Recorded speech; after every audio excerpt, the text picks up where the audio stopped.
গভীর রাতে এলাকার ভিতর দিয়া কোন একটা ঘরের পাশ দিয়া যাইতেছিলাম।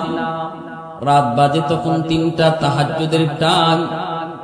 ওই ঘরের পাশ দিয়ে যাওয়ার সময় আমি শুনতে পেলাম ঘরের ভিতরে একজন মানুষের জিকিরের আওয়াজ। আমি জিকিরের আওয়াজ পাওয়া মাত্রই একটু থেমে গেলাম। একটু পরেই দেখলাম আর ঘরে একজন মানুষের জিকিরের আওয়াজ শোনা যায় না, শত শত মানুষের জিকিরের আওয়াজ শোনা যায়।